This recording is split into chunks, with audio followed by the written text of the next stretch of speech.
online with Amr The Internet Guy. Stream it today on your favorite podcast platforms. This podcast focuses on entrepreneurs and business owners, helping them become more successful in conducting their business on the web without being stuck with technology. Hey guys, how's it going? So my guest today is Michelle Bourbonnière from Alberta, Canada. We are going to be discussing content. You know when they say content is king? This episode is actually telling you what to do in order to make your content king. Without further ado, let's meet Michelle. Hi, Michelle. Hello. How's it going? Oh, very good. So guys, I have Michelle Bourbonnière. Yeah, that's a Quebecois name here. She's not from Quebec, but I understand she married into one. Yes. So Michelle, just tell people where you are and what you do, please. So I'm based out of Edmonton. And yes, my husband is Francophone. He's from Quebec. I live in Edmonton and I'm an SEO editor. So for some time, I was thinking about, content and text and SEO and stuff like that. And I think we've met through Josh Hole on one of his, I think we've met on the Facebook group first. Yeah. And then we realized we were both on Marie Forleo's course and things like that. Like I see you now, it's funny because like we meet somewhere and then we realize that we're everywhere, but we were just not aware. Yeah, and you're not even that far because you're in Canada too. So and I'm in BC, you're in Alberta. Yeah, it's like next door. Yep. So what's the difference between an editor and a copywriter? Okay, so maybe I can go back and tell you a little bit about like how I got here because it's a kind of an interesting. Yeah, and story. you have a PhD as well, which scares me. Yes, I do. Yeah, it was a long story, but I'll make it short. So basically what it is that I have a PhD in history. And so as a historian, we learn how to write stories, right? So like we learn how to find stories in the archive, we find stories that have never been told, and then we write these kind of narrative histories around them, typically around an argument as well. So when I graduated, I went into editing, and editing is like not that, it's a fairly common career path to go from like a PhD in the humanities to like an editing degree. So I did some work at University of California, Berkeley. I took their certificate course in editing to become a professional editor. But of course, if you're an editor, you need to find a text to edit. And so editors can work in all different fields. So, the most traditional editor would be somebody working with a publishing house where somebody's written their first book and it's going to get published. And then the publishing house hires an editor to look over it and be that second set of eyes to kind of make that book into its best self and to really help the author kind of bring it up the next level. And so editors can do everything from like the most tiny technical things like proofreading. Like I took a very, very long and detailed class in formal grammar. And then also helping authors with the more substantive issues of style and explaining themselves really well and being clear and having an argument and only having one argument and all those types of things. So traditionally editors worked in publishing houses, but especially with the advent of, everybody now is an author and we can all write on the internet. Editors are sort of branching out more into other fields where writing happens. And so as I graduated from the editing program, I've always dabbled in WordPress. I've always dabbled in kind of internet stuff. So it just kind of seemed natural to me that I would actually move into editing internet text. So I'm a website editor. So basically, instead of editing novels or editing even like academic texts, I just edit websites. I think it's more interesting because websites aren't all about the same thing. So you get to see like different industries and different angles of what people want to say to the rest of the world. Absolutely. Well, and this is why I love being an editor is that I can work on different projects. Just the range of different kinds of websites I get to edit is always fascinating, but also like people have something to say, and it's nice because I was in academia and I have a published article, but I can't say that many people have read it. And websites really get read and they really have such an impact. And especially with business websites, like when you start getting into knowing just, if you can just use the convincing words, how well they work. right? So like, it's very satisfying to be working in a field where you can see the impact of any changes that you're making, like almost instantly on people's bottom lines, on like SEO, as I'm sure we'll get into. And so, yeah, it's a really fun way to edit. So the editor in general, right, does not change the content. No. Like, Yeah. yeah, as opposed to if you're a copywriter, you probably just come up with your own content instead of the person or the business owner or the website owner writing it. The copywriter will write it instead, but the Yeah. editor will make sure that this content is the right one for, let's say, the message that you're trying to say, the audience that you're conveying this message to, and of course that is technically correct, like grammatically, and I don't know, there's many, I don't know much about it, but like I'm thinking there's probably so many criterions to check, like, check, make sure everything is correct. Certainly. So like, any website, I mean, I'm sure you, as you well know, like if there's like a typo on your website or an inconsistency, like you spell I have many. You sort of all do. That's why everyone needs an editor. If there's like an inconsistency between how you spell a word, I mean, we're Canadian, right? American, American, Canadian, British, yeah. And so, if a website that is kind of clean from top to bottom, that you've made a choice about what spelling variant you're choosing, and then like that's that extra thing that like that attention to detail can really make a difference. Even if people don't specifically notice, knowing that your website is kind of consistent is part of professional publishing. But just to say the difference between an editor and a copywriter, you can kind of think about it as different ways that text ends up on the web. So some people hire a copywriter, and a traditional copywriter, I mean, think Mad Men, like in the 1950s, these people that were just marketing writers, and they were making a whole new world, right? All the TV ads we used to watch on the black and white TV. Yes, exactly. So that is kind of the origins of copywriting, where you would hire a marketing specialist to really like understand your audience inside and out, to understand what makes them tick and what makes them buy. And then they'll interview your audience, they'll interview your previous customers, they'll figure out your buyer personas, all that kind of stuff. So it's really like a top to bottom approach to writing. So the copywriting bit is actually, I mean, not even the bulk of the work. The bulk of the work is understanding what would make this group of people buy, and then what words do we use in order to help this group of people understand the product and want it really badly. So I have the utmost respect for conversion copywriters and people who sort of do conversion copywriting as a business, because I mean, it's beautiful when you see it. Yeah. And so it really is a wonderful skill. Unfortunately, for a lot of people, it's also quite expensive because it's just so much work, right? To be able to be interviewing all of the customers, as you can imagine, most small businesses can't afford that. And so that's where I come in, because I can work with, so basically the real difference is how we work. So people like you might write the first draft of their website and then come to an editor to sort of, just like I was saying with the book, kind of make the website the best version of itself. So to kind of make those strategic changes that like an outside eye can kind of see and be able to say, oh, maybe if we said it this way, it would be more clear. Maybe if we broke this up into bullet points, it would be easier to read on a screen, like on a web. Those are the types of changes that an editor can make. And so we don't tend to change. It's quite almost a rule of editing, is that like, if the person said it in the text, it kind of needs to persist. You don't change the meaning. You don't say, oh, I don't think you should have said that, I'm going to say it my way. But it's more helping them sort of massage it into its best self.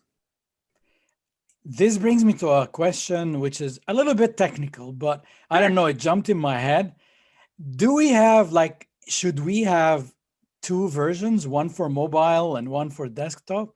Because if you put a lot of text somewhere, somebody's reading it on a mobile, that won't necessarily, like, it will be just too much to scroll and read. I think that really comes down to how it's laid out. So you shouldn't, not to get ahead of ourselves with SEO, but you really shouldn't have two versions of your website, for one for mobile and one for desktop. I think that in the coming year, Google has even said that basically it's going to ignore your desktop version if you have two versions? Because they used to have like those M dot websites. Yes. Like those are going the way of the dinosaurs. Of course, yeah.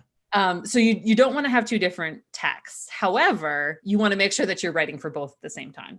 So like you have to recognize, depending on your industry, but in many industries, 50-50. You have 50% of the people that are reading on mobile and 50% of the people that are reading on screens. And so you want to design and write in a way that works for both. And honestly, like it's not that hard because you're basically writing for mobile in both. Like writing for the web is always this short, punchy, like it's not long paragraphs, even on a big screen. So that's the problem, like that I found.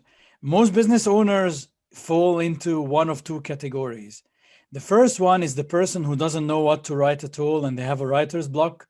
And when you meet them and you sit with them and you're chatting, they can tell you wonderful things about their business. But if you ask them to put it into a piece of paper or Microsoft Word document, they get the writer's block and they will take forever. And that's a problem for me as a web designer, because sometimes I have to fish that content out of the lion's den, or like, I don't know, like the expression is totally off, but fishing and lion. And but it's kind of, it's hard. It's like extracting a tooth, basically, to get the client to give you content. The other type is my type, who's very talkative in real life. And then when you task them to write, they just put everything on like the first page, and then it becomes, I don't know, like a dissertation of some sort. Been there. Yes. So what you do is called free writing. So everybody has a different writing style. And I'm actually a free writer myself. So when I'm writing, I mean, for my own things, when I'm doing writing, I tend to just go with it and write so much. I remember when I was working on my PhD, I would spend an hour every single morning, whether I liked it or not. I opened up a page and I just started writing, and it would just be whatever came. And I find that that's how I personally get the best ideas. So it's not that free writing is the final product by any means. In fact, none of that saw the light of day. I printed it out, I stuck it in a binder, and then I came back a week later and only highlighted things that were actually worth saying. And that's how I did a lot of my idea generation. And then personally from there, once I've done a lot of idea generation, then I make outlines. And so I need to write to an outline. So if I don't write to an outline, then it ends up being this big brain dump. Verbose, yep. And so, but I do the writing because I think it's really it's a gift to be able to just sit down and write so much, because you get so many ideas out. And then you just have to know how to structure them later so that other people can understand and follow what you're writing. But for me, that's an outline. I write a fairly detailed outline. And then I kind of do a similar thing where I just write my way. Sometimes it feels like you're I don't know, walking through mud when you're doing that first draft. And when you're writing to an outline, it's oh, there's a lot of friction there. Or snow. We're in Canada. Exactly. We have snow here. Yeah. We've got a foot here now. So that first draft can sometimes be difficult. And I can imagine that for your business owners as well, that first draft can sometimes just feel just not feel good as you're writing it. Yeah. But one thing to remember is that every author goes through that. Every author goes through that first draft from the writer's block to a blank page, and then to the final version. And what I always tell myself is it can always be perfected. So my first draft can be pretty messy, and that's fine, because I know I can come back the next day and then sleep on it a couple days and then come back one more time. And then is when it starts to really shine. That's really why I became an editor, is because I just love that process so much. That I had been doing that on my own work for so long that I was wow, this is actually really awesome. And so that's why I went into not so much the writing side of things, but helping other people do that perfecting stages. So I can really take pretty rough drafts and turn it into something that's publishable. I'm glad you enjoy this, because I would tell you, I don't know, I haven't spoken to any person who owns a small business, who have a small website, 5-10 pages, who actually enjoy.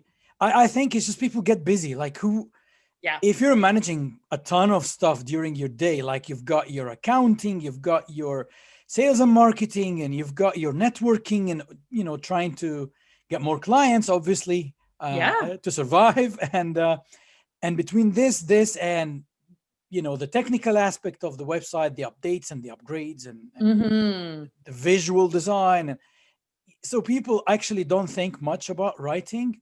And the biggest issue that also, I don't know, I don't want to say it's a lie, but like there's a big misconception about search engine optimization or SEO. Like I don't know, people fall into a very common trap. And no matter how many times we keep shining the light on it, they just fall for these marketing messages. So I don't know, like I've SEO, we could probably talk for a week nonstop about SEO.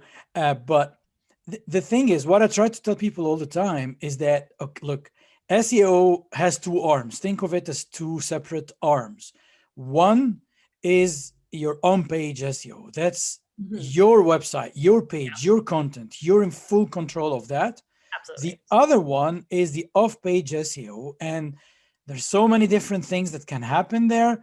But the majority of the ads that people see are kind of either black hat SEO stuff that's going to be harmful to them, or just ads. Like basically you pay for someone to buy ads. So since we're discussing content and editing and making things look good, and so it's the on page part. Absolutely. And I think the part that people struggle with the most is, how do I need to appease Google to start with? Like, it's not how do I make it rank and whatever, but like in the beginning, do I have to focus on Google to start with? So you don't focus on Google, because Google is just the medium by which people find your site, right? So people use search engines every day to find answers to questions that they have, like where should I go get a coffee, or what's a good recipe for chocolate chip cookies, or whatever it is. I mean, we use search engines all the time, but the search engine is just the conduit. However, unfortunately, it is the conduit between you and your audience. So you do have to pay attention to Google, but I mean, you're really not trying to please Google in the sense that, I mean, Google's not going to buy anything from you. It's always going to be a person that's buying something from you. And so you do have kind of like a dual audience. But one thing that maybe your audience might be happy to know is that Google is getting so much better at understanding natural language. So it used to be sort of an old school approach to SEO would be like, we have one keyword, something really specific, and then we write that keyword in as much as we can, and we stuff it here and we stuff it there. And that is a really awkward way of writing. Your audience is like, what are they talking about? Why did they say chocolate chip cookies for the 50th time? So that is like just not a good form of writing, which would turn off your audience anyways. And also it's painful to write that way. And so now Google will understand natural language much better. That doesn't mean that you can ignore the fact that it is a robot that's trying to understand a page of text, and that there are algorithms involved. But Google really is, I mean, if you read their documentation, so they have something called the Search Engine Quality Raters Guidelines.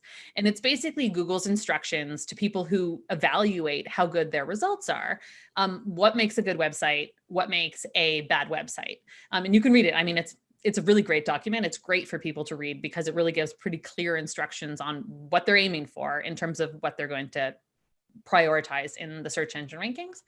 And they're really, really big now on expertise. Like they're really big on wanting to have, because of fake news, because of misinformation, there's a real push towards making sure that the things that are coming up to the top of Google aren't like spam or aren't like trying to manipulate the rankings. And so I think like what you said, you have these business owners that if you took them out to coffee, they'll just tell you everything. They like real experts in their field. They understand it top to bottom. Of course they are. Like that's their business. That's their specialty. That's the kind of voice that Google wants more of on the internet. It doesn't want more like people that don't really know what they're writing about, writing more things about very specific keywords. They really want to like take the voices of people who are subject matter experts. And I would argue that really all business owners are subject matter experts in what they do. That's why you do it. Yeah. Yeah, that's why they do it. I mean, they're certainly, I mean, if you're a plumber, you're an expert plumber. Like you know way more about plumbing than other people that don't know about plumbing. And so you can write about it in the kind of way that both uses all the words that a plumber would know. And that's the real difference now. Where it used to be, you used to put plumber, plumber, plumber, plumber, Mm. and maybe that would make it rank. Now Google knows that there's a whole web of words that go around each of these The topics. plumbing industry, yeah. Exactly. And so those are that web of words, which really come up quite naturally if you're a subject matter expert. You don't have to like do any tricky games to make sure that you're using the right words. You just do it because that's the language you speak and that's the language you write. So anyways, that's where I feel like Google is getting better and better at understanding language, which makes it more and more freeing for authors to be able to publish and be seen. Now, that doesn't mean that off page isn't important. It absolutely is. So I'm not saying that you can just, it's not magic. Ignore it's it. not Yeah, some you sort of can't like, ignore it, the world is your oyster no matter what. But in terms of the on-page side, like that is really what Google is aiming for. They're aiming to have real experts in their fields coming up as answers. So a plumber answering a plumber question is basically what they want. But this actually means that if you please the humans, like you please Google, right? Like it's not, you're writing for your audience. You're not writing for SEO purposes. Like, I mean, absolutely, SEO will come naturally and you rank higher when you write content that would be of interest to your audience. And I think the first challenge normally is to find who the audience is. Like, who are you going to talk to? Like, who's going to be interested in that content? It's not about just getting some keyword research and then finding, I don't know, the top 10 keywords and then hammering it, like repeat the. But it is, I love keyword research because it does give you that insight into the audience. Yeah, you need to know what you're going to be talking about to start with, because or even just what your people want you to write about, right? Yeah. Like keyword research is like a big database of stuff that people already are searching for. So you can write lots of stuff to your audience that they're just like actually not interested in, like they don't search for it. You think they do, but they don't. Yes. So keyword research is this kind of like double check to be like, oh, is this thing that I'm about to write about actually of interest to my audience, or has no one ever searched it before? And that's an important thing to recognize. Now, you might be getting your traffic in other ways, not Google, in which case go ahead and like if you're have an email list or you're doing social media or some other way directly to you. So yeah. I mean, people are interested in things that they don't search for, obviously. But I do think that keyword research can be a good place to start if you're starting a new website, just to get an idea of the landscape of things that your audience would be interested in. So you can kind of be like, I'm going to have a section on my website about that. And I'm going to have a section around here. And then you can kind of start planning things out via keyword research. I find it like sometimes what happens is that we get sucked into our own industry as well. And then we use terms that may be known to, like, for example, website optimization. That term is known amongst web designers because we want to optimize the website, and optimization could mean different things. Could be content optimization, which is what we're discussing today, or could be speed, like to make the website load faster. But if I'm going to be marketing website optimization to the small business owner, they wouldn't know that word. They'd probably be searching for slow website because they don't want it to be slow, or fix a slow website, or make my website load faster. So that's the ideas that the. Or why is my website slow? Yeah. Or is Divi slow? No, Divi on its own is not slow. Is the layout that it shows, or the amount of photos that you put on there, or whatever. It's not. Nobody would create a slow product by design. Yeah, no, and it's very true. Like when you're looking at the keywords, I always try to like put my head and be, who is actually searching this? Like, is this, I don't know. I don't even know how to explain it, but it's like, you just have to have this empathy where you're thinking, what type of person would be searching this? So, and a good example is something like, why is my website slow versus like, how can I optimize my website page speed loading time? Like, that's too technical. You can kind of imagine that the second one is probably a web designer. So like if you wrote in that way, and if you answered that question, well, you're probably going to attract a bunch of web designers. And if that's your clientele, that's great. But if you're looking for small business owners with slow websites, then you want to write, why is my website slow? These are the reasons why your website is slow. And then that's how you'll get that audience. Like it's a quite specific, the audience and how they write. And so then you want to make sure that your text matches that language. So as an editor, do you first ask the person, like, who's using your service, who's your audience? Like, is that part of Yeah, I mean, I don't So, know. so my personal audience, like who is my audience? No, who's like, let's say, for example, you're hired by, I don't know, like a CPA accountant, Okay, yes. somebody in that Oh, yeah, domain. They have a website and they will have their clientele. But like, you first need to find out who I they're always trying to talk to, right? Like who. absolutely. So it's also in a sense this isn't as crazy of a question as you might think because an editor is always writing to an audience. So one way to explain what an editor does is that an editor works with the author in service of the reader.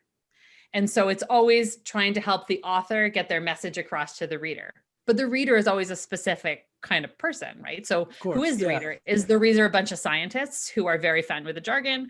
Is the reader like a mom who just wants to figure out whether her kid is sick or not? Like who knows who the reader is? So as an editor, you sort of always do need to know the audience. It's not always defined as like an in-market type audience, but there's always a human being on the other side that you have to write to, and people Yeah. prefer different types of writing depending on who they are. So I do always ask when I'm working with a small business, I always ask who their audience is. But one of the benefits of being an editor is that and also sort of one of the kind of reasons why I'm an editor, kind of the idea of being an editor, is that you always trust the author to know their audience best. Yes, right? Because they like your person who you were talking about in the coffee shop, they know how to talk about their business to their audience. And so like, I'm not going to come in between them and say, oh no, like, I think when I think of your audience, I think of this and this. I might be I might give some small suggestions. But I think it's really respecting the author because they are the expert in their audience. Like the performance booster. Yeah. I like that. The additive that you put in your car to make it, I don't know, win the race. There you go. Yeah, I would love to be that. If you do some, like when you look at I'm going to take you back to SEO, but Sure. when you look at your analytics, like when someone looks at, the analytics report of their website, like for me, sometimes I look and I find that my site is ranking high in some searches on Google that are kind of, I wouldn't call them not related to my business, but they're not necessarily the words that I would use.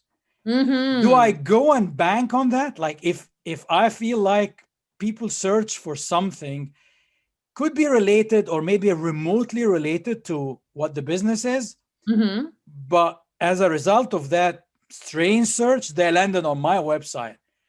Should I try to please them? It really depends on what the words are and where they're landing. So I have a good example that I can probably tell you.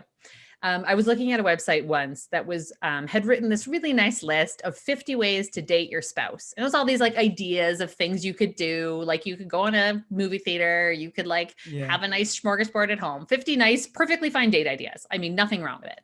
And they titled the post 50 First Dates. And so because of that movie, I think. right? And so they thought it was really cute. Like, 50 First Dates. It's just like, I like the movie. There's nothing wrong with the movie. There was nothing wrong with the post either. The post itself was decently valuable. Yeah. Unfortunately, because they titled it 50 First Dates, it was coming up for like 50 First Dates download, 50 First Dates review, like 50 First Dates streaming. Oh, God. Yeah. Okay. And so there's a good example of, well, I mean, I don't know who their audience was. But I know that they weren't looking, they did not have the download, right? The people that were clicking and they were looking. They're trying to find the movie. Yeah. They were trying getting to freeload. Things that they could do with their husband. And that wasn't exactly what they were looking for. So there's a case where I would change the title and reframe it to make sure that you got the right audience, people who are actually looking for date ideas rather than people who are looking to download a movie. But if in another example, if you had a page on your website that was ranking for something unexpected, that's maybe not how you would have thought that it was, but you could imagine, oh, actually this, Google's pretty smart. They've matched me up with somebody who is maybe going to buy for my business one day, or is maybe interested in what I have to say. Then you could optimize for that new term or just kind of see how it's working. I mean, you could also set up conversion tracking and figure out if those people buy from you. But I think that that's probably the best way to think about it. So if the other thing to think about too is that there is a certain level of topical authority that a website has. So if you're constantly writing about websites and speeding them up and how to make a website and websites in Canada or whatever it is that you write about, Google starts to understand you as the expert on that field. So if you went out and like wrote about mattresses, even if you ranked Like for Google, it would like what? kind of not be great. Like maybe you could write a fantastic article about mattresses. It'd probably be hard for you to rank if you're normally writing about computers. But also those people are never going to buy from you. And you're a little bit sending mixed signals to Google about what your site is really about. So if it's really out there in left field, I wouldn't do it. If you think, oh, there's a business opportunity here, then like try optimizing around it. See what happens. Yeah, I can't remember the exact keyword. I remember it wasn't necessarily web design, but it was business related. And I was thinking like, maybe, I mean, probably people for that specific keyword that I can't remember now landed on one of my old blog posts that had something similar, because when I started my business, it wasn't straight about web design and web development. I actually, I was selling and servicing software. Oh, interesting. So there was some software that was about employee recognition. There was some software that was about rating the services that you get in service establishments, like pretty much like what Google reviews is about now. Before Google had Google reviews, people used to use Yelp, but Yelp was also not working for them. So there was another software that bridged that gap. And I think Google took over that part now, Google being Google, of course. Yeah, don't get into that business. Yeah, exactly. But it's funny because like, when you mention plumbing, for example, if I'm building a website for a plumber and I'm telling them to blog, sometimes they think that people don't want to know like about plumbing. I mean, maybe plumbing is an obvious example. I'll give you an example that's a little bit hard. A pizzeria. So you're that's a hard one. Yeah, you're building a website for a pizzeria, and all what they want to have there is maybe the menu, their location, and some of the reviews. And I understand, but they don't want to blog about pizza. No, and they need to, right? Well, it's hard because a local pizzeria. I mean, what are you going to write about? You're going to write about like pizza recipes? I don't know. Yeah, maybe. Yeah, exactly. But then it's like, wait, like we want you to buy our pizza. We don't want you to make it home. Yeah, no, don't give them your actual. Yeah, maybe that's I mean, it's hard. So I think that's why there is on page / off page. You just reminded me of something so funny, but like, I don't know if you've watched Seinfeld, but sometimes, not for a while, but the soup Nazi, and then when they found the recipes in an old cupboard. Yeah, I'm sure people search for that. That has some search volume behind it for sure. The recipes were there, yeah. Small businesses that are really local, like you can't send a pizza to somebody on the other side of the country. They're only interested in getting people coming to their site that are really so they're either going to come and dine in or order this on delivery or come and pick it up. I mean, certainly, and I mean, you know this, of course, but certainly build out the core site first. But being the expert, that's the thing. Like you are the expert on pizza. So you got to let the world know, as well as Google. That's what I'm saying. Like, you're not only trying to please Google, you're trying to please the humans, but you got to give them some fresh content at some point, like your fresh pizza. Yes. Or like your specials and all that kind of stuff. But also, there can be. So if you can be really creative, and if you have a business owner in those types of industries where content is just legitimately hard to come up with. That, content that you care enough about. Because it's hard to differentiate yourself. Yeah. And it's kind of been written before. And like, do people really want to like read more about whole wheat crust? Maybe not. Hard to say. I mean, certainly there's a lot of people that are looking for pizza recipes, but they're probably not as much your people. However, I mean, it's not a terrible idea, but one thing that can be really useful. So just to say what you could do with a business like that is if you manage to find something really creative and really interesting and really outside of the box to create on the internet, that can sometimes act as a real link magnet. So maybe you made up a game for like pizzas, who knows, this or that, or something that was really like actually out of the box and interesting. And I would probably tell people to blog about maybe the components, not the recipe, but like kind of why fresh oregano is good on a whatever That's true. margarita pizza or something like that. Yeah. And also maybe why is or the ovens, like we've got somebody around the corner here who's got imported the brick oven from Italy. Interesting. Yeah. And the taste is absolutely amazing. It's so much different from a pizza that goes into any other like gas oven or electric oven or whatever. Because I don't know, there's something in the burned, not completely burned, but like in the burnt smell of the crust. The smokiness of that oven. And it doesn't stay for long. If you go and order, the pizza is on your table in 5 minutes. It's like, it's basically gets in the oven, smells that smokiness, comes back out, and it's ready to eat.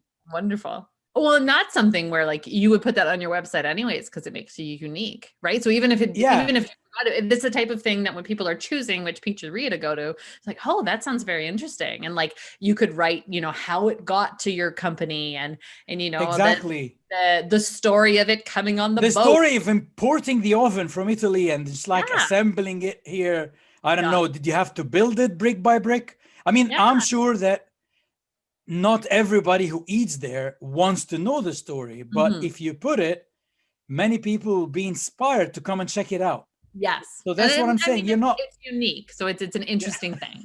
And you always, anything you put on your website, you want your existing customers to be pleased to have seen it, right? So anything you put on your website, you need to make sure that it speaks both to the Google audience to sort of like establish you as an expert in that field. But also you want to make sure that if your actual existing customers see it, they're not like, huh? Why are you writing about that? So you do have to stay on topic for that reason, because it's still your website. Yeah. So it's interesting because like for many of these small business owners, they think the answer to their, I don't know, Google vows is to just go and get ads placement. And it's not necessarily right. It can work in certain settings, but it can be expensive. Yeah. And it's also, this is the thing, you're going to end up paying forever, right? If you want to stay there, you will keep paying to stay there. So you have to have an ad budget that is there for the rest of your business life. Like, and you're likely to have to keep paying more and more. Like the ad it becomes more competitive. The keywords ad costs don't typically go down. And so it typically goes up. But the other thing, you know this, but just to say, the other really important thing is reviews, right? So like that's kind of in a small business like a pizzeria, having a really robust system to try to just get as many reviews as you can from your happy customers, that's the money in the bank. So like that's how you can be ranked higher in that all important local pack right on the map at the top of the Google results. So there are many things that play into that, which part you get in that 3-pack.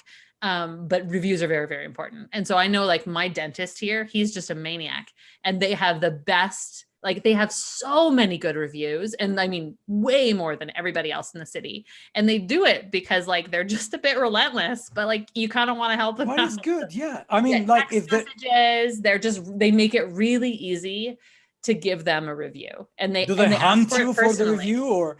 Well, like the guy that works there is just really friendly, and he'll like, I gave him a review. Like he texted me personally and said, oh, like I had texted him and said, thanks so much for blah, blah, blah. And he said, oh, we would be so thankful if you would be able to write a review. It matters so much to our business. Here's the link. I did it. It was like a 5-minute job, no big deal. And, now I'm one of 441 people that have reviewed this business. It's huge. But the difference, now they dominate because they have so many positive reviews, and it's because they've really invested like energy into getting those reviews. And kind of once you have your systems in place, I can imagine it's not as awkward as the first time. No, and it's not hard to have these systems in place anyway.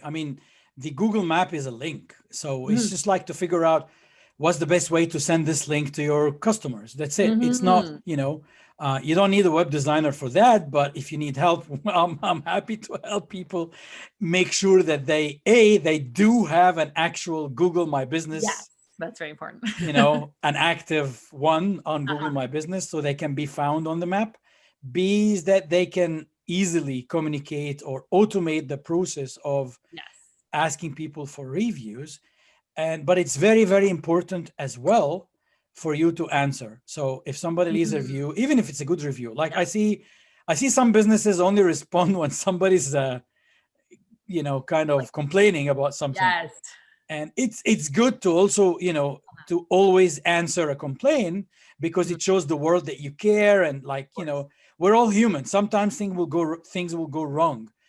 As long as you're able to explain, what happened, and what, more importantly, it's not just what happened, but what measures are you taking in order for this not to happen again. That's what everyone is interested to know. Like, how did you fix it? How did you deal with conflict? Yeah. Right? Like, how did you, like the axiom, like the way to think about it is you get in touch with the person who had a problem with your business or your service or whatever it was, in the same means that they got in touch with you. So if someone writes you an email, you write them back. You write if somebody back on writes an email, you, yeah. If somebody writes you a negative review, you say, oh my goodness, thank you so much for bringing that to our attention. Like, please X, Y, and Z, and I'll be in touch. And then, you solve the problem publicly. So even though you probably would have always solved the problem privately, you want to solve it publicly so everybody knows that you solved it. Exactly. I mean, sometimes it's something like, I don't know, my cell phone provider, for example, they don't have as many towers here. So as a result, the signal is really weak. We have terrible phone in Canada. Yeah. And it's like, guys, like every time I contact them, it's been 3.5 years. And at the end, I just switched provider. I've had enough. Like, there's no point. It shows me as roaming in my house. That's the worst. Yeah, I'm in the bathroom. I'm roaming. So this is slightly off topic, but like Canada in general has pretty terrible cell service. So I did African history as my degree. Far, far better cell service in the middle of the Serengeti. Is it because of the trees? We have a lot of trees. I don't know. I don't know. I think it's just that we're big. And trees? Something about us being a big country and it being expensive to put lots of towers here, there, and everywhere. But like, really, truly, middle of the Serengeti, no problem. Data, everything. Yeah, you've got no interference. It's open. Yeah, just a nice, big, open, send an email. It was fine. Yeah. Anyways, Canada is like just so behind. But this is something that, like, for every service provider, it's important for them, big or small company. I know that I usually speak about small businesses and entrepreneurs because this is my, circle. But generally, even bigger companies, like, if you're an enterprise or a big company, you'd be surprised how, you appear on Google searches, and sometimes you appear up high for the wrong reason because you have many complaints and stuff. So this is something that ties into what we're discussing today. You have to put the content out there, even if that content is your solution to the problem that people are Googling. Like, if you look at your analytics, you probably find, I don't know, 40% landing on your page for the wrong reason. You have to address that. That's bad to your reputation. Well, and you also want to make sure that when you look through the keywords that you're coming up for, you need to make sure that, they're as tailored to your audience as you can. So, I mean, most businesses will have like their brand name if you're looking at sort of like low hanging fruit for SEO, you want to make sure that you're first just ranking well for your brand name, that when people go and look for you on the internet using Google, they find you. Yeah. That's like priority number one. But beyond that, you want to make sure that the other pages on your website are ranking in some way for things that are related to your business. So things that you sell or problems that you solve. There's a fantastic book called They Ask, You Answer. And it's one of these content marketing books, but it's one of the most down to earth content marketing. I've read all the content marketing books and I actually, to be honest, love them all. But this one is the most down to earth, which I would totally recommend to anybody who is just trying to get past this, like, why would I answer all this stuff on the internet? And it just gives a really compelling reason and a lot of really good examples of why people do all their research on anything, including what pizza they're going to buy on the internet. So the way that modern buying and selling happens is that people self-educate and find the right company for them. And by the time they actually get in touch with you, like by the time they fill out your contact form, they're ready to buy. They're like 80% there, right? And this wasn't what it was like 10 years ago. Before Google, as a business owner, you could kind of like hold all this information to yourself, and you could say, oh, like, I'm not going to tell you how to fix your own toilet because I'm a plumber. You're not going to use me. Yeah. You're never going to Yeah. hire me. Right.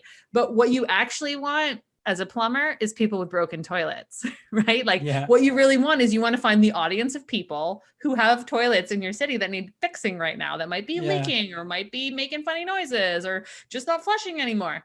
And so you want to be the trusted source. And some people might take your like instructions and do it themselves, but like, that's fine. They're not fine anyway, for now, at least. Yeah. And then there's another people like me that's like, oh no, I will start a flood. I'm not gonna touch that. Yeah, exactly. And like, oh, this like furnace repair person, and really like the companies that do this, that answer all the questions that they get every single day on their website, they thrive because people do want to know how much it's going to cost to have an air conditioner installed and what their options are and which should they buy, this one or that one. Or I hate it when companies don't put their pricing. I mean, I do understand. Like, okay, I don't have my pricing and I'm not doing it on purpose, but my pricing is based on what type of website, how much content you have. Is it e-commerce or not e-commerce? So there's no one size fits all. It's hard for me to put a generic price that will not serve anyone because it's a service. But there are some services that for these specific services, the prices are kind of known, like changing the oil, your car service. Right? You know that it ranges from X to Y. You have to put that oil change pricing because people will be Googling. They're going to go to they're going to go to your competitor who is more transparent. When people don't put their prices at all on the website, it really is quite cagey. Right? Like it's telling your audience, no, I'm holding that to myself because maybe I'm going to charge you more because you're a big business. Because you have blue eyes or whatever. Yeah. Exactly.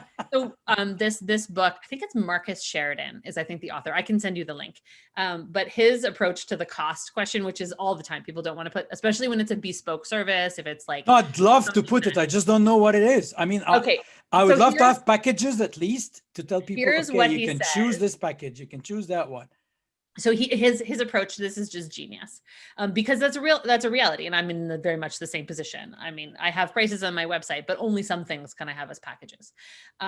But what he says is that what people want isn't necessarily their price, like an instant quote that's like set in stone. They just want to know about cost. Yeah. They want to know about pricing. So if you can be really honest about like, these are the types of things that make it more expensive. These are the types of things that you can save money on. Like, this is an example of what this one cost. Like you can see how that would fit into your situation. So by saying I'm not going to put prices on my website shuts everything down. But if you say, I am going to answer questions about cost, I'm going to do it in a blog post. And I'm going to say, this type of furnace costs more because of X, Y, and Z. It tends to be 20% more and it lasts 3 years longer. And this one over here is cheaper, but it does only have a 5-year shelf life. Those are the types of things where you can talk about prices without actually. This is what makes you look like, you are the expert, but absolutely. This is what cements your position as the expert in your industry, even though you may think. And you will rank, but you may think it's boring. How expensive is an air conditioner, which is totally what you want to be ranking for. Like 100%. If you could rank for that, you'd make so much money. Yeah. I mean, this is the thing, like small business owners sometimes think that people are not interested in what they have to say that is not salesy, but actually people are more interested in the not salesy content that you have, not in the salesy and the punchline and whatever, like the old marketing style.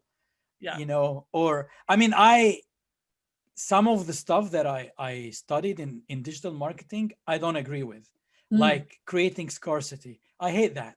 Oh, this offer will end, blah, blah, blah, blah, blah. It's like, okay. It's always 10 minutes from now. Yeah. You go a year from now and it's still 10 minutes. It's ending. It's totally. I have this plugin, by the way, but I don't use it on my own website. It's good for e-commerce. Yeah. So it's good sometimes if you're selling physical goods, and sometimes people see a discount and there's a counter. Yeah. It actually hurries them to buy, but I wouldn't use it, as a blanket for everything. Like I don't really believe in a service business. I don't believe in scarcity is the best way to go about it.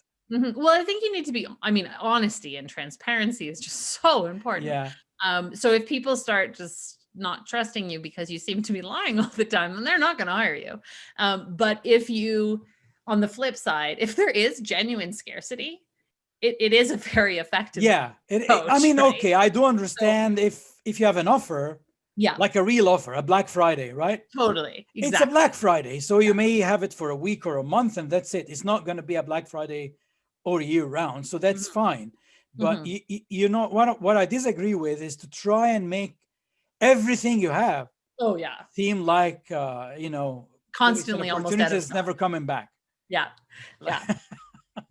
And like, just stock your stuff. So that for people who are still listening to us, and we didn't lose them because, guys, we're not digressing. It's all related to your search engine ranking, because it's related to your genuine content, positioning yourself as the expert in your domain, which is not a lie. You are an expert in your domain. Otherwise, you wouldn't be doing what you're doing right now. So it's very true. And Google says it, like, really expert means that they have, when they're evaluating websites and trying to figure out who to rank. Obviously it's done by an algorithm, but when they're checking to see how their rankings are doing, they really are. Does this person have the kind of training and background in this thing that they're talking about? Doesn't mean you need to be like a genius in all things. It just means you need to have the background in that thing that you're writing about. And very few people would be writing about things that they don't actually care about or know about, right? Like, if you have your own website and you have your own business, like, you really are an expert. So just when you say answer questions. And like, you can't go wrong if you title it the title with like a how-to or a question for a blog post that you're writing. Like, that's honestly normally the best way to go. There's one thing that I've seen from your interview with Josh that I liked a lot, and I started doing it because it's so easy. It's like, for example, okay, I'll give you a techie example because I'm sure. So, do I use Cloudflare or do I need Cloudflare? That's a question that people ask. Yes. Why do I need Cloudflare? Actually, I need to know the answer to that. So tell me. So what is your technique? I'll send you to the blog post. No. Perfect. No. So so what I did, I created the post. There was a story behind it. I had a client for whom I've used Cloudflare, right? And I use Cloudflare for most clients anyway, because I believe that it's good for you. But I didn't tell her. Then she hired somebody else long after our service together ended. And that was my mistake. So here am I apologizing to you in public. You know who you are. And because she's not a techie and she didn't know what Cloudflare is, and then she hired some SEO company. I don't know why. I don't even know what an SEO company does, but anyway. And they got some changes done, and they wanted to change the domain, and it broke her email because they didn't know that Cloudflare was handling the DNS service. Oh, I see. So they changed on GoDaddy, and then they changed, I don't know where. And the result was, because nobody spoke to me and nobody emailed me or called me or whatever, I would have done it for them without all this, But I realized then that for the average business owner, they don't understand what the DNS is, and they don't understand what Cloudflare is. And also for a lot of web designers, they see Cloudflare, but they're not sure, should I use it? Should I not use it? So I created a blog post to explain this. It was because of the bad situation that you turned it around. That cost me I think that it's not that she doesn't trust me anymore, but she felt that something was kept from her, and it wasn't intentional. It was because the regular average business person doesn't know how to manage their DNS. So it was part of the it's service. Kind of a hard thing to explain. Exactly. And even when I did explain, it wasn't received. And I understand it's very technical. Like the best approach would have been for their techies, whoever is there, like the SEO company, to get in touch with me, and there's no charge. Just tell me what you're trying to do, and I'll tell you what's the best way to get it done. So if you hire 4 or 5 people to do the same service, you'll get into a conflict. Yeah, that's very true. So in order for me to help others be Mm-hmm. their business owners or their web designers, I created that blog post. Yeah. Do you need Cloudflare? So it's just, I can't remember the exact question.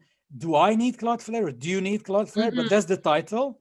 It's probably Google wouldn't make a huge difference Yeah. in interpreting one or the other. Like the way keywords work is they tend to work in groups. So it's like You are, yeah. Does someone you need needs Cloudflare, I need Cloudflare, like does the does website somebody need need Cloudflare? Cloudflare? Yeah. Probably if you look, so if the way to check is if you were to search all of those things in Google, just do like an incognito window so that you don't have your search history Cache affecting. and stuff. Yeah. But if you're basically getting the same 10 results for all of those different things, then Google has decided that those search things are analogous. Are and so related. you have to make, there's really no difference regardless of how you type it in. And what I've done is the first word in there is yes. So like there's a question up in the title. Yes. And like the first word in the actual article is yes, you do. Here's why. And then I explain what it does and why do I believe it's good. And basically, since you asked, it's two things I like about Cloudflare, but one of them is better than the other. Okay. The one that's better is that it adds another layer of security. Usually, if somebody wants to attack your website, all what they need to figure out is the IP address where your website is hosted.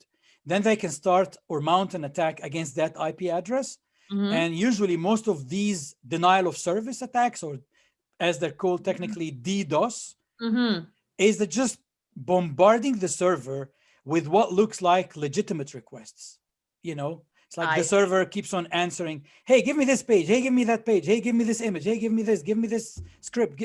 And the server just gets 1 million requests a minute to the point that it just dies trying to answer all of them at the same time. Makes sense. And this way your website is taken off service because of the denial of service. So if you use Cloudflare, the IP address, if somebody's trying to figure out and to target you specifically or somebody on a specific hosting server, they'll just get to the IP address of Cloudflare, not your actual IP. They wouldn't know what your actual IP is because Cloudflare is in between. Yeah. And Cloudflare has designed its own service in a way to deal with denial of service attacks. So it wouldn't bring them down and it wouldn't bring your website down because you're shielded. You're on a completely different IP that nobody knows about.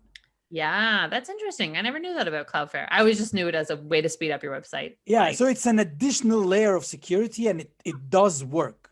That's interesting. It kind of makes sense because I think I've seen things where like, you can't go to this site because Cloudflare has it locked down. Yeah, and sometimes it will ask you to prove that you're a human, like a CAPTCHA or it will tell you to wait for a second or a minute. Yes, I've seen that. That's the one. That's interesting. So those are their systems. That's so interesting. So that's the best part of it. And I'm talking about the free Cloudflare because there's a paid version that does way more than that.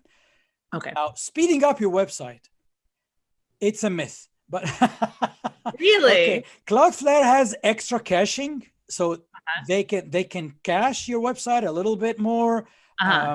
They can minify your JavaScript and your CSS, and I'm getting all techie here, but we have many listeners who are web designers, so they will appreciate this. So it does do this for you, but you wouldn't see the difference that it makes. It's a split of a second. So you wouldn't necessarily feel that your website loading time has been cut by a full second or something as a result of being on Cloudflare. I see. The free Cloudflare. Now, the paid version is another thing. The paid version has proper speeding. Oh, interesting.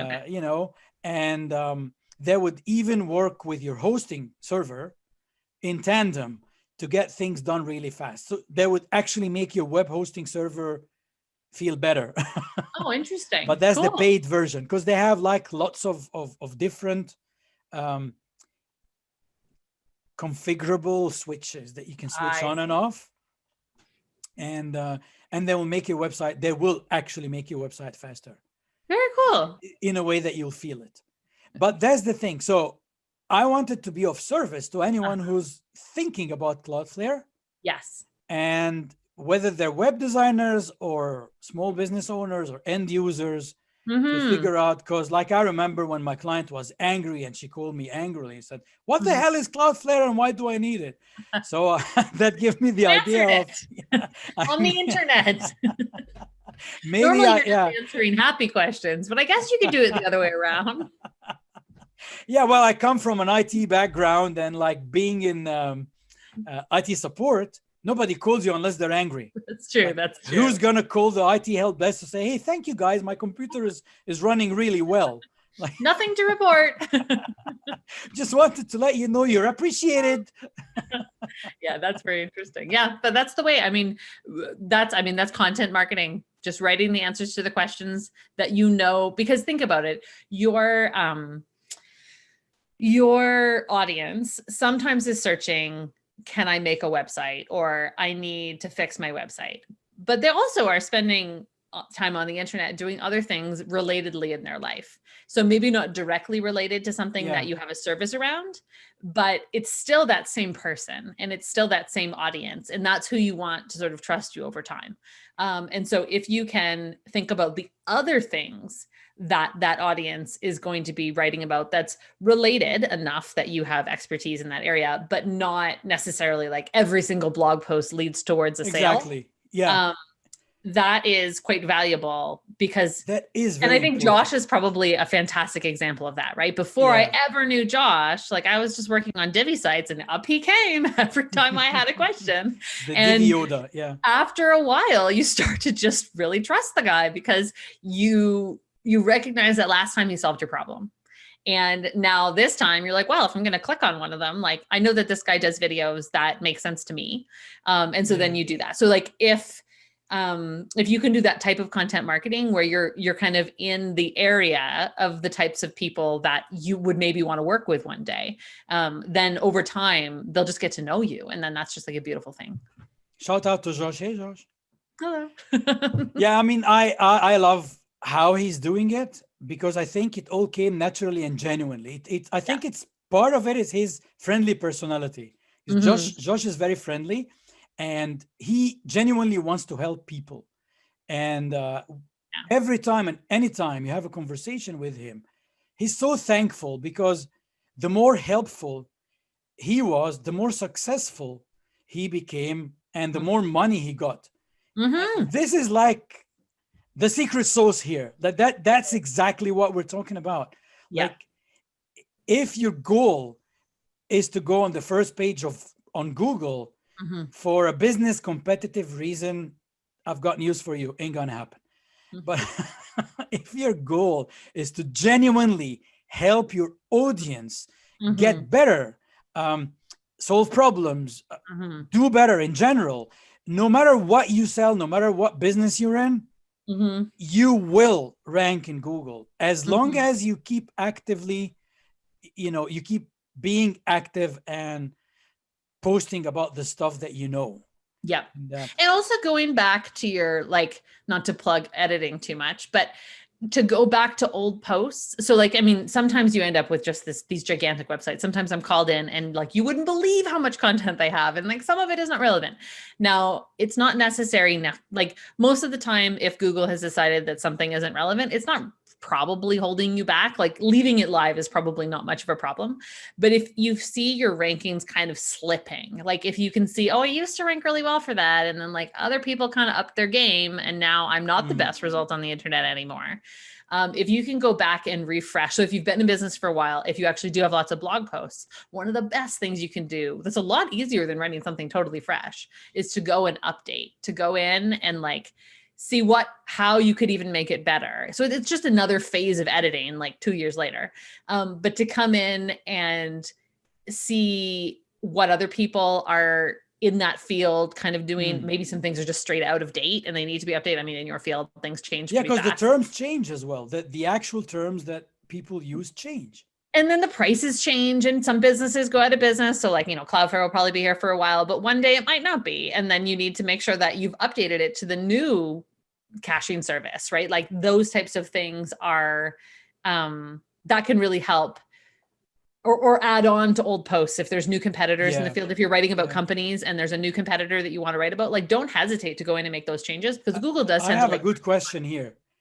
because everybody, it's not just me, and I think everyone who has a WordPress website would probably end up, especially if you've been blogging for a long time, having a messy archive, like Oh yes, all like the tags all all over your the old place. posts from 5 years ago and whatever, and you're in the same industry, but the industry itself has moved on. There are new terms and there are new technologies and new ways of getting business done.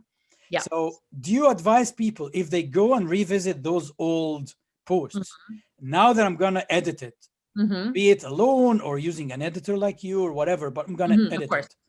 Do I change the date and make it today's date, or leave it as old as it was? Or so the date doesn't matter as much as you would think. I mean, you can add like an updated date, right? So you can do like first published 2017, updated 2020. So that adding that on can certainly help. And updating the metadata so that Google understands that it's been updated. The most important thing, which you didn't ask, but I'm going to answer, is do not change the URL. Oh, so because though you'll lose your, everything that was pointing to the old one. Well, there's that. Even if you did all the proper redirects, you would still but it's that Google really understands that page is that page because of the URL. It's like almost a unique ID, right? Yes. So that's the address. It's actually a URL is a uniform resource locator. Like I know most of us use the word, but you need to understand it's called the locator for a reason. So there you go. That's a very good way of putting it. Exactly. I knew it on some level, but that is a very good way. That's true. And so if you, I studied all the boring internet stuff. If you change the URL, then Google actually thinks it's just a brand new site that's never existed before. So when you do refresh your content, you can update the date. That's great. I mean, it's just good for your users, right? To know that they want to know that it's new, not old. So you could republish it as totally new and keep the same URL, especially if it's really substantially different, like it really is a new post on the same topic, then you might want to just make it create a new post. I mean, that's probably what I would do, is that if it was a small edit, if I was just making smaller changes, adding a paragraph, changing a couple things that bugged me about the old version, then that's called updating. So you could say updated 2020 or updated specific date in 2020.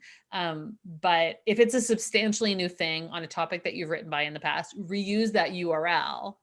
And then you take any sort of authority or any sort of links that you had to it, that now goes to the new one. Now you can get people linking to your new one, and you get to kind of put all those links together. So that's kind of useful. It's cool. I have one last question before I let you go. Sure. When we talk about answering questions, and most of us do it on our own websites, which is a great thing to do, would you also recommend that people go and answer some questions on some of the sites that have questions like Quora or so that's a very good question. There's a couple things about that. So in most cases, like Quora and those types of things aren't necessarily going to be like the types of, so say you write an answer to a question and then you link back to your website. I think most of those are no follow links. So they're not going to, they don't give you the juice. They're not going to pass any authority. However, your audience is there, right? So like if your audience is looking for an answer to a question that you have answered on your own website in a blog post, for example, you can give like an expert type opinion and then a link for like more information. You can check out my blog post. That can be that can just drive traffic. So while it may not necessarily specifically help with your off-page SEO, that could be very useful. Then the flip side is, if you're looking to try to figure out what questions people are asking in your field, go to Quora, go to the places where people are asking questions, and go find things that you're an expert on to answer, and then you'll see good returns that way. So those bulletin boards and those types of things, Reddit and those types of things, are great places to figure out what your audience is even interested in. Here we go, off-page SEO in a nutshell. There you go. You can do it on Facebook as well. You can do it like wherever you think your audience exists. I always like to think with Facebook groups, like if somebody Googled it, that if somebody's asking it in a Facebook group, it's because they that someone and they didn't find the answer. And they didn't find the answer. So probably it's a good thing to write on. It just sucks out a lot of time. So just be careful. Dedicate a specific, a few hours a week to work on this. You got to do it constantly. That's the clue.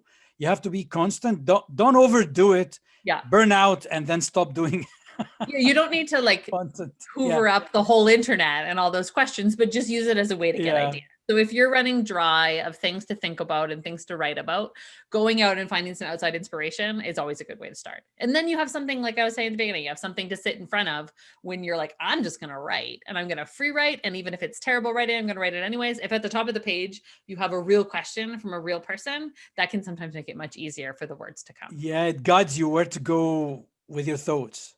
Yeah.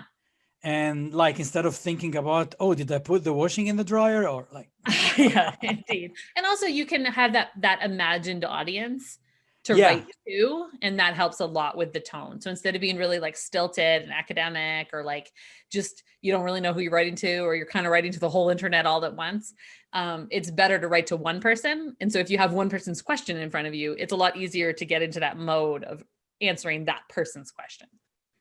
And I think some people have sometimes more than one audience, which is okay as long as you don't speak to both audiences in the same sentence.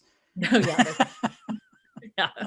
Like, get it muddled. And you can write the same often. I mean, if you look at keywords, it says stuff like that, right? It's like XYZ for women, XYZ for men, XYZ for kids. So if you were selling something to women and men and kids, you could hit those keywords separately, or you could hit them in different sections within a bigger blog post. Either way, you're being specific to the audience. Yeah. Or maybe have, I don't know, I wouldn't say 2 separate blog posts. It depends on the situation. Depends on the XYZ. Like, recruitment agencies, for example, they have, their customer is the employer, the company looking for someone to work for them. And their other customer or the client is the candidate. Oh yeah, those are like, very different audiences. Yeah, if you're a dating agency, you've got to. Yes, or in real estate is the other one. Or real estate, buyers and sellers. Yeah, but so if you have 2 groups, you can keep them separate even on your, like some people, when they design the website, they have 2 entries. It's like almost having 2 separate websites, one for sellers and one for buyers. Yeah. Because you want your people to feel at home when they get there, right? That it's everything for them and nothing that they don't need. The mistake is having a homepage that's trying to cater for both. Yeah, that's and true. It becomes too hard. And I'm kind of there as well, because when I started my web design and development business, my target, as usual, is small business owners, entrepreneurs like me. But as everything evolved, the last year, most of my clients are web designers. And I love working with web designers because we're from the same industry. It's easier for us to connect. And it's easier for me to be the techie without having to explain how it's done. Like, I just take care of it. We're just thankful that you can do it and they don't have to. Just let me take care of it. You have headache, I'll take care of it. No more headache. Just don't ask me to show you how it's done. I'm actually, I'll make a course. Like, if genuinely many people need to know how it's done. And that's the idea for my course. I have some free tutorials, and it's okay. Every time I talk, I get a question from Michelle, but we don't want this episode to be mega long as well. But if you have some free content, like Josh is doing it as well, like you've got so many tutorials and you're thinking to have a paid course. One of the things that is not stopping me, but like, I procrastinate and I get busy, but sometimes I feel like I've already covered everything in the free tutorial. Would people actually pay for a course, since like most of the information is, even how I explained it, is there readily available? So from a content perspective, what should somebody do in this instance? That's a good question. So there's 2 things. One, and I'm just taking this from Josh, but he's said that one of the things that he does in his courses is that he puts it in an order, and yes, some of that stuff is available for free, but you really got to go look for it. And by having it like as a guide that you bring, like there is value in the ordering, and there's value in the sort of like bringing somebody through it in an organized way. So that's one piece. And then the other piece, and you probably don't want to hear this, but the other piece is that like, if you've given away really great free content, I feel that like, that's just a call for you to like really jump in and see what you can bring to the table that is unique and is not replicable and isn't already on the internet somewhere. And so like, given that you're the expert in these things, I think it gives you that's this, not replicable.